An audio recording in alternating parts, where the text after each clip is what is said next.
distinguished note of the gentleman's Mr. Speaker. The distinguished gentleman from Davao. Yes, thank you, Mr. Speaker. This representation shares the sentiment of the gentleman from Camiguin, particularly my observation during the budget process, wherein this representation, Mr. Speaker, asked in advance a copy of the General Appropriations Bill, the book for third reading. Unfortunately, Mr. Speaker, I wasn't even furnished a copy of the same and only learned of the presence of the book when I was already in plenary. So I support, therefore, Mr. Speaker, the observation of the gentleman from Camiguin that beforehand we be furnished copies, especially, Mr. Speaker, if it involves bills such as the General Appropriations Bill. Anyway, Mr. Speaker, my parliamentary inquiry is about... Just a minute. We can only take one subject matter at a time. So, are you through with the earlier I'm statement? through with the first observation, Mr. Speaker. Okay. The Majority Leader, do you have anything to say about this observation? Mr. Speaker, we agree with the statement of the Speaker that the Secretariat really should distribute copies of these bills so that all members are aware of all bills and matters taken up on the floor. And the Secretariat will be reminded to ensure that all copies of these bills are provided to all members. And are these bills, Mr. Speaker, bills for second reading, Mr. Speaker? For example, the General Appropriations Bill, Mr. Speaker, which was distributed, if I am not wrong, around 4 o'clock in the afternoon already, Mr. Speaker.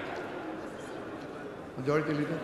Mr. Speaker, insofar as the General Appropriations Act, more often than not, Mr. Speaker, a General Appropriations Act is always certified by the President. And as a certified bill, then it allows even the approval on second reading, and even in several instances, in many instances, and if my memory serves me right, in all instances that this Congress and past Congresses have done in the General Appropriations Act, because of time constraints and because of the certification of the President and because our rules permits the same, then a third copy is not really distributed to all of the members as a result of the certification by the President, Speaker. Mr. Speaker, this representation has no objections or quarrel with the respected Majority Leader as far as his statements are concerned, Mr. Speaker. My observation, though, Mr. Speaker, is that while it is true that we may have shortness of time to prepare the book because of its thickness, but the problem, Mr. Speaker, when we sat here, if my colleagues remember, when we sat here, the books were already distributed in our respective tables. And I support, or I am in concurrence with the observation of the Honorable Romaldo that these things happen only in theory, and these things must be practiced in reality, Mr. Speaker, especially if it concerns the General Appropriations Bill, Mr. Speaker. Before we proceed, when it comes to parliamentary inquiries, please address to the Chair. Now, the Chair would like to inquire for the gentleman. The Majority Leader made a response earlier. Is the gentleman satisfied with the response of the Majority I Leader? am satisfied, Mr. Speaker. As I've said, I have no quarrel. I'm just stressing the point that maybe next time we should be more prudent, Mr. Speaker, especially if it involves the General Appropriations Bill. May I now proceed to my query, my other parliamentary inquiry, Mr. So, Speaker. this is a series of inquiries. Just one. Okay. Now, the Chair has asked, is this the last inquiry for the gentleman? It depends, Mr. Speaker. What do you mean it depends? It depends on the answer, Mr. Speaker. Please proceed. Thank you, Mr. Speaker. My first query would be, as the rules or my colleagues in the rules already read or elected members of various oversight committees, Mr. Speaker, Mr. Majority Leader. Will the Majority Leader respond to that query? Does the gentleman have... Mr. Speaker, may we have a few minutes suspension? Question suspended.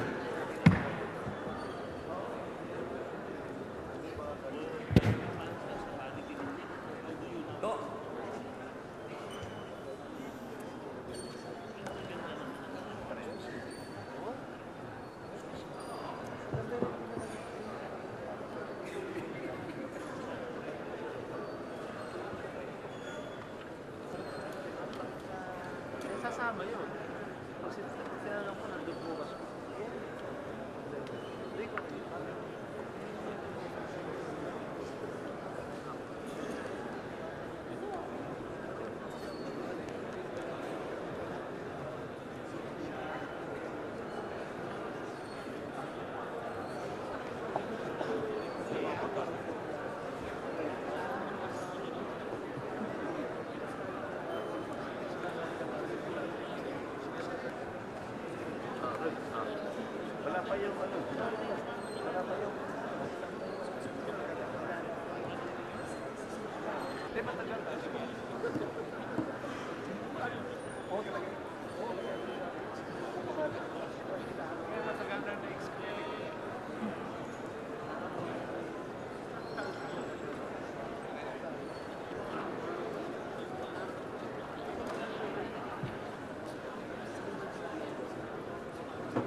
Session is resumed. Mr. Speaker, Speaker. Mr. Speaker, Mr. Speaker, may we know from the Honorable Cagas if there is any specific Yes. oversight committee that he wants a response to? Because as a rule, Mr. Speaker, the members of the oversight committee are not elected. They are Yes, Mr. appointed by the Speaker, and we will gladly, in due time, provide the Honorable Cagas with a list of the members of the various oversight committees, if that is what he wants. All right, Mr. Speaker. After conferring with the Majority Leader, Mr. Speaker, I therefore rephrase my question, Mr. Speaker. Has the leadership, Mr. Speaker, appointed members of the Oversight Committee on Appropriations, therefore, Mr. Speaker? And if I may, Mr. Speaker, when is this quote-unquote due time, Mr. Speaker? Mr. Speaker, as far as his representation knows, certain oversight committees, such as the Committee on Appropriations, the Speaker has already appointed members. But for us to provide a list to the Honorable Cagas, as soon as we obtain a list from the Office of the Speaker, we will provide the Honorable Cagas with a copy. Mr. Speaker, the reason for my query is that the committee itself, Mr. Speaker, has oversight powers. And therefore, it is incumbent upon them to at least, Mr. Speaker, notify who among our colleagues here were appointed as members thereof, Mr. Speaker. In every committee, for that matter, Mr. Speaker. Yes, Mr. Speaker, and we will, as soon as we get the lists, provide the Honorable Cagas. Thank you, Mr. Speaker. Thank you, Mr. Majority Leader. Okay. Mr. Speaker, Bills on first reading, House Bill 4187, providing financial assistance to barangay officials in Castelo. Local government. House Bill 4188, mandating the implementation of a national multisectoral program in Piemonte and Cortuna. Basic education and culture, and the Committee on Higher and Technical Education. Majority Leader. Mr. Speaker, may a member of What's the minority- pleasure of the distinguished gentleman from Davao? Yes, thank you, Mr. Speaker. May a member of the minority speak for, on a matter of collective privilege and personal privilege, Mr. Speaker? Your query is, will a member of the minority May the Majority Leader and the Speaker allow me to speak on a matter of personal and collective privilege, Mr. Speaker? It's a matter of right. Before we start with the privilege hour, anybody can stand up on the question of personal and collective privilege, except those that are covered by existing queries on certain committees or what. And so therefore, it is am I correct that it is clear that we can exercise our inherent right to speak as a matter of personal collective privilege? You have been always exercising that from time immemorial. Thank you, Mr. Speaker. So, may the majority leader now give me time to speak on a matter of personal and collective privilege, Mr. Speaker? Majority Leader. The exercise of a matter of personal and collective privilege is not addressed to the discretion of the majority leader or any member for that matter, but it is a right to be exercised by anybody at any given time, Mr. Speaker. To be recognized by the chair. Therefore, Mr. Speaker, I now stand to speak on a matter of personal and collective privilege, Mr. Speaker. For what reason does the gentleman stand on a matter of personal and collective privilege? Will you please The state reason, Mr. Speaker, is that I want these representations, Mr. Speaker, would want to share to my colleagues in this House how we lost both the power and as well as the purse, Mr. Speaker. Please proceed. Gentleman's 10 minutes. Thank you. Mr. Speaker, my colleagues, I rise before you today on a matter of collective and personal privilege regarding an error that has remained unabated, thereby not only emasculating both houses of Congress, meaning the Senate and the House, but quite possibly visiting harm upon our people and our state. Simply put, legislative power has been vested upon Congress by virtue of congressional fiat. And in the exercise of this lawmaking power, the Constitution categorically mandates that we must make, at the very least, this one and only law every year, the General Appropriations Act. This is the law by which a budget is provided for, which allocates funds in order for the government to function and exist. The process of determining the national budget, Mr. Speaker, is usually the most important political undertaking of Congress each year, partly due to the size of the amount involved and partly because the budget serves as the principal basis for the government's priorities. This authority over budgetary appropriations gives the legislative department the muscle to check the discretionary powers of the President on public spending, consistent with the system of checks and balances that fundamentally exists in democratic governments such as the Philippines. The appropriation of the national budget is crucial in the achievement of socio-economic, political, and developmental goals.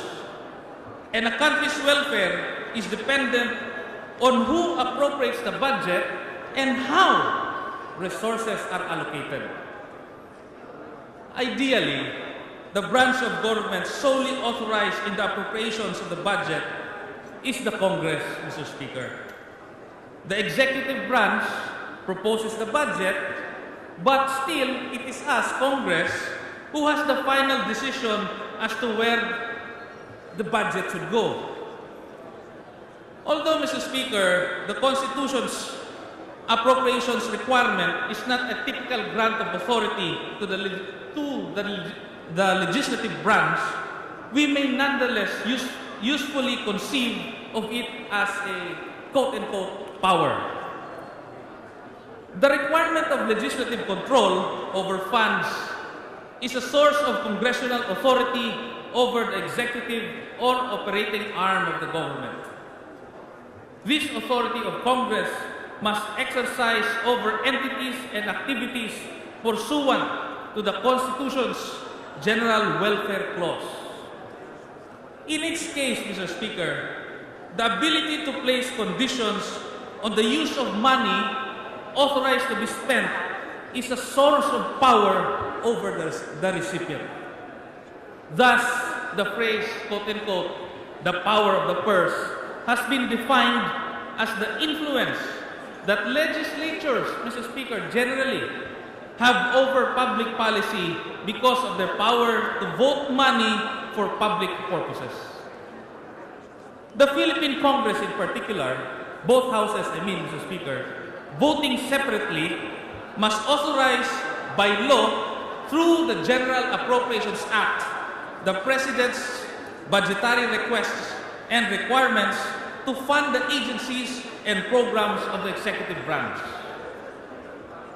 It is the ability of Congress to withhold funding or put stipulations on the use of funds. That's why it's very important, Mr. Speaker, during first and second reading, that all of our colleagues actively participate here in the floor, Mr. Speaker. It is most often utilized by forces within the government that do not have direct executive power but have control over budgets and taxation. This so-called, quote-unquote, power of the purse is the ability of Congress or any other legislative body to control what the other two branches of government do by appropriating or by not appropriating budget funds to the other branches. For example, Mr. Speaker, it is elementary that the President, as Commander-in-Chief of the armed forces or military forces, has the right to decide how those forces are used within the scope of constitutional and statutory restrictions. Under our present Constitution, Mr. Speaker, the President may call out such armed forces to prevent or suppress lawless violence, invasion, or either rebellion. However, even though that it is within his authority, the President cannot do that unless he has the funds in the military budget to do the same, Mr. Speaker. In other words, Mr. Speaker, if Congress refuses to appropriate money for such a military purpose, whenever there is lawlessness, rebellion, whenever the President calls the armed forces, then Congress can effectively prevent the President from doing something he has the legal right to do. The power of the purse is the practical as opposed to the legal method by which the legislative branch checks the executive and even the judicial branches of government. Neither of those two branches, meaning the executive and the judicial branches of government, Mr. Speaker, can raise money. They could not even appropriate money for things they need. And therefore, Mr. Speaker, as a consequence, it is clear that they are dependent upon us, Congress. If the President, for instance, wants to implement and construct project somewhere, the President cannot do unless Congress appropriates money to pay for the personnel, equipment, expenses, and supplies, Mr. Speaker.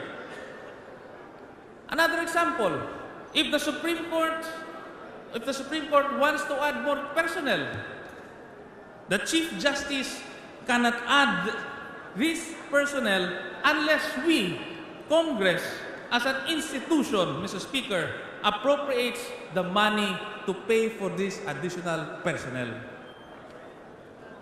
This power, Mr. Speaker, also extends to pressure by Congress to the President to reduce appropriations for other matters, except compensation during their terms, unless they do what Congress wants.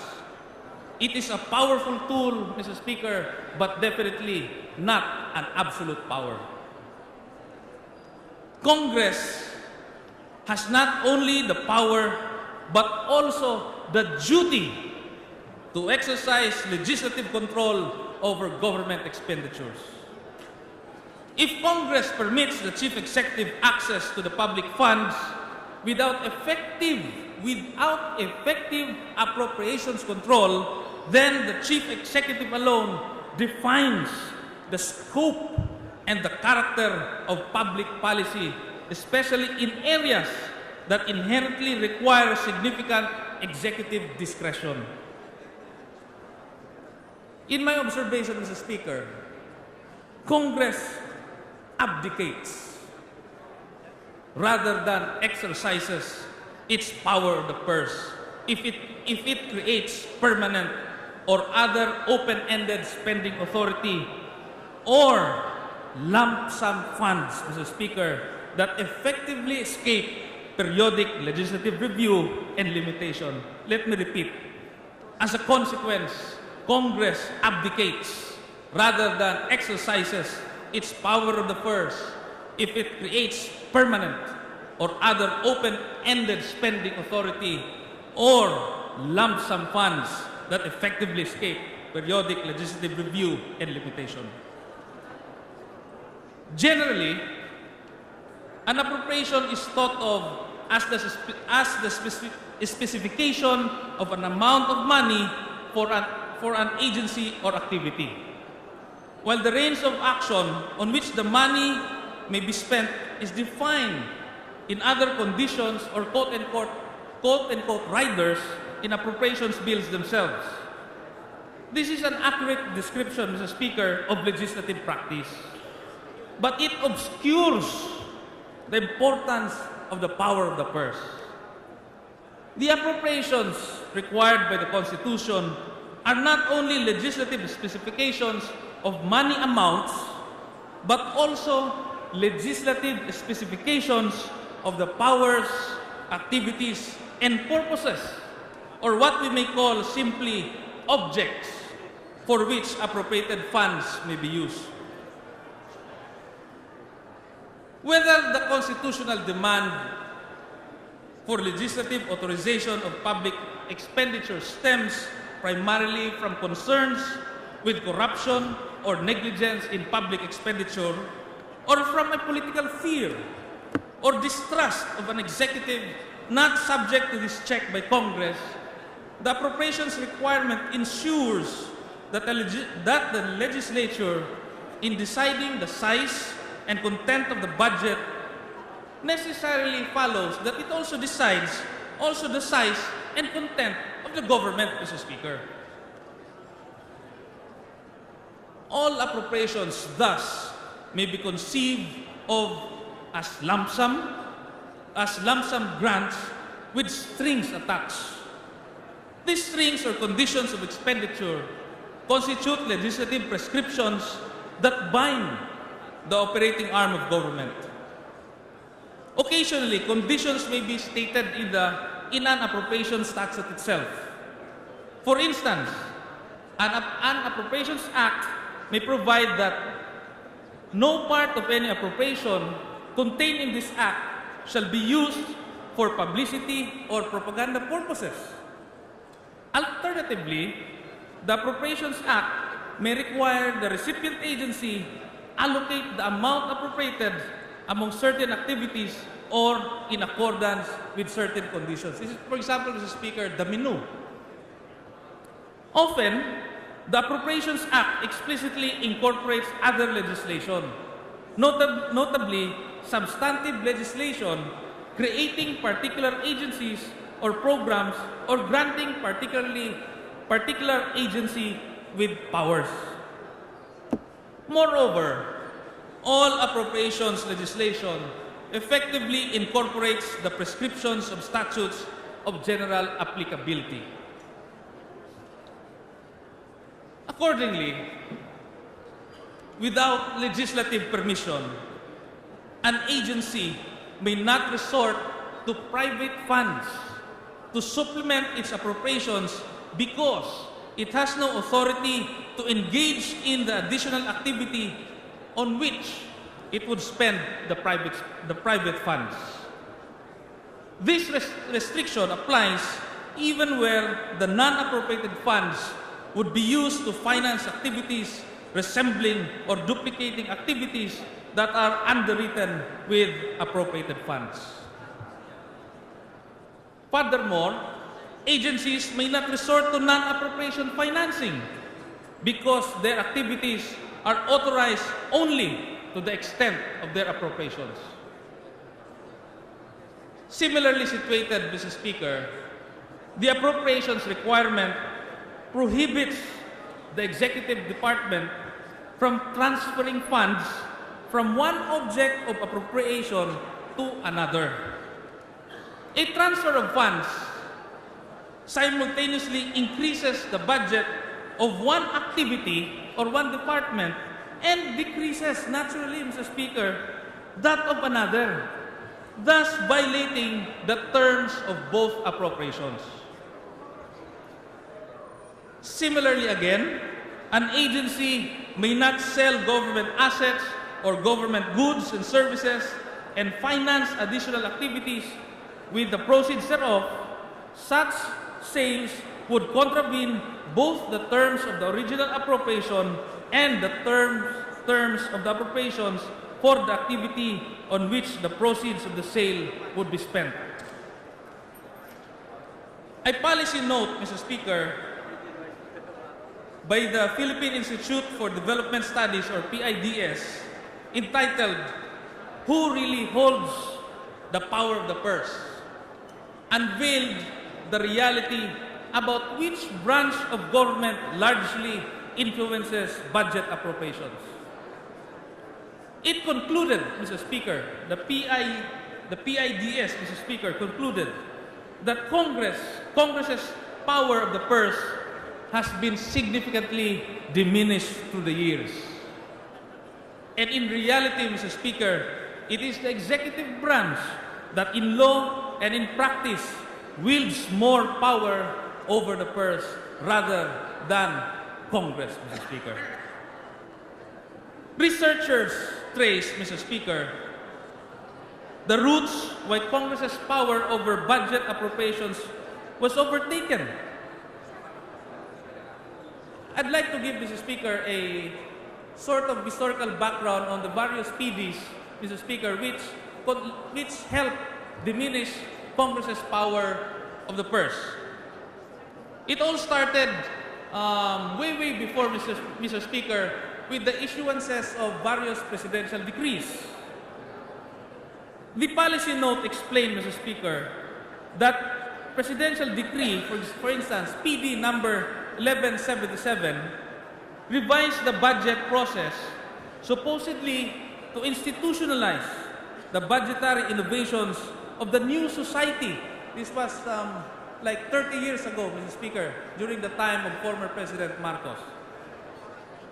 The budgetary innovations of the new society, but which virtually, Mr. Speaker, arrogated the budgetary powers of the legislature unto the executive.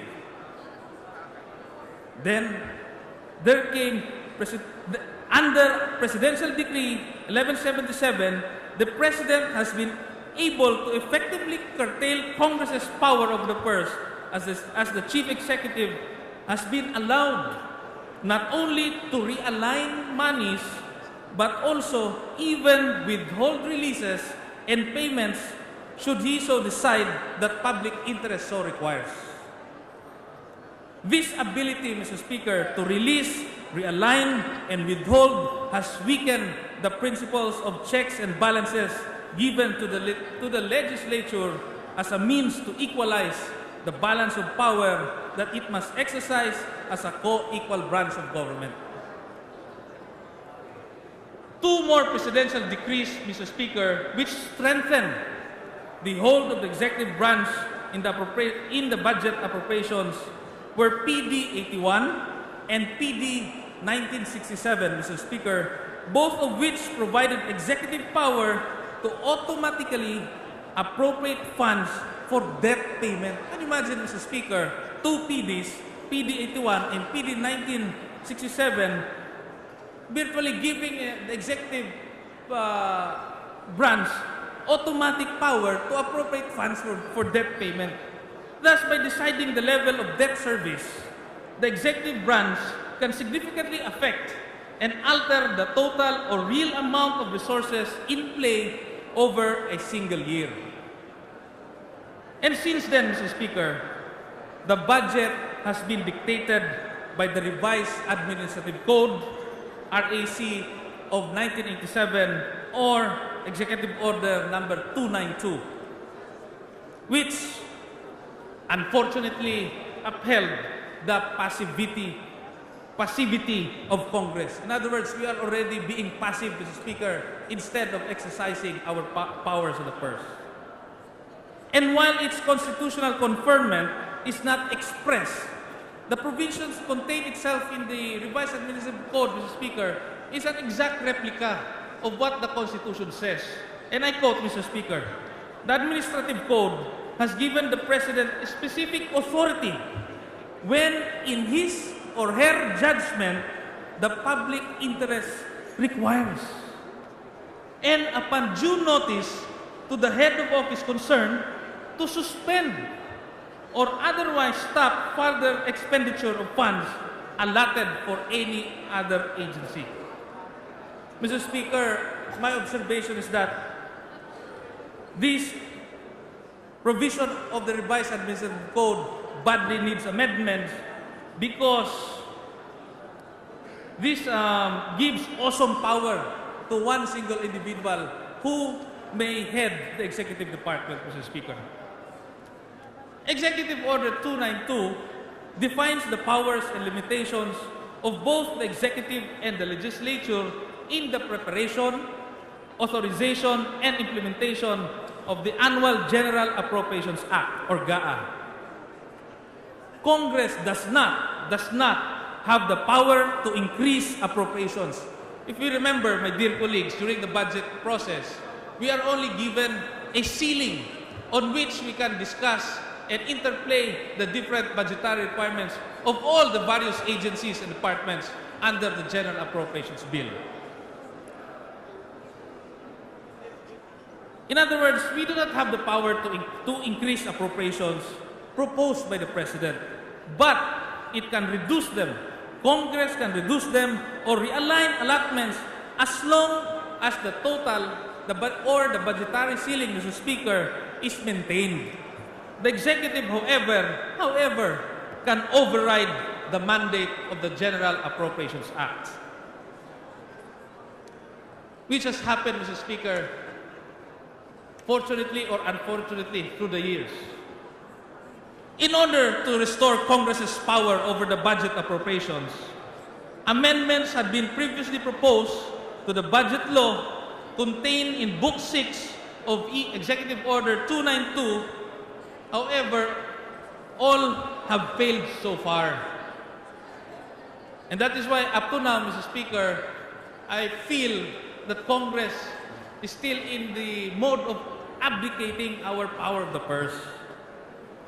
Congress, which was entrusted with control of the purse, no less by our Constitution, Mr. Speaker, has likewise failed to adequately validate the performance of agencies or the consistency of proposed budgets with state policy. While the budget intends to allocate funds for identifiable deliverables, it pays no attention to whether deliverables from the previous years have been delivered or not. Congress has practically abdicated the power of the purse to the executive branch, failing to scrutinize the annual national budget thoroughly and facilitating its railroading as a process, Mr. Speaker. There is a current, therefore, imbalance in the power of the purse. This is my whole point, Mr. Speaker. That's why this representation right now is standing on a matter of personal and collective privilege. There is a great imbalance in the power of the purse, with the executive branch able to override the mandate of the legislature through the General Appropriations Act. Of recent times, this presidential prerogative has been misused and abused and has emasculated Congress's authority to check the President's discretionary power to spend public funds. In effect, the President seems to have a vast and unbridled control over the national budget. One method practiced, Mr. Speaker, in theory or probably in practice also by the executive branch is by not releasing funds, then transferring the now unused appropriations to savings, which allows using of this amount for other purposes such as discretionary, intelligence, confidential, as well as unprogrammed funds in the budget, all of which are contained first in the NEP as well as in the other books submitted to Congress. Funds over which the legislature officially, and I say officially, Mr. Speaker, has no oversight. Likewise, the President wields considerable control over public spending through the exercise of budget impoundment. Impoundment, Mr. Speaker, refers to the refusal of the President, for whatever reason, to release funds appropriated by Congress. It is the failure to spend or obligate budgetary authority of any type. In effect, the legislative power that we manifest by controlling both allocation and designation of funds only holds true when they are in consonance with the executive's request or recommendation. Otherwise, what we may appropriate by law simply becomes sidetracked, bypassed, and at times seemingly and insultingly ignored. It is bad enough, Mr. Speaker, that we have failed to comply with our constitutional obligation as a consequence of executive enactments that were then still allowed. It is now the time to take back our constitutional power that makes us at least, Mr. Speaker, a co-equal branch of government. We must not allow, my dear colleagues, the continuation of these processes. We have the ability to correct the same if we, as members of this chamber, act together and act as an institution. We shouldn't suffer our continued congressional emasculation. Friends and colleagues, I speak before you now and implore you to bring back the congressional power that is rightly and constitutionally ours. Consequently, Mr. Speaker, I will be filing a series of bills, all of which will cumulatively remove from the executive branch this power of the purse over the purse, which had been improperly transferred to them through the years. It is high time that we, as Congress, perform a mandate formerly given us by our Constitution. With the amendments sought to be introduced by these bills herein, Congress, Mr. Speaker, will again rightfully assume its power of the purse, thus curtailing the untrammeled discretion of the Chief Executive. I therefore pray, Mr. Speaker, and sought that the earnest approval later on of these proposed measures, Mr. Speaker, be therefore acted upon favorably by this House and of the leadership of this House. Thank you, Mr. Speaker. Thank you, Mr. Majority Leader.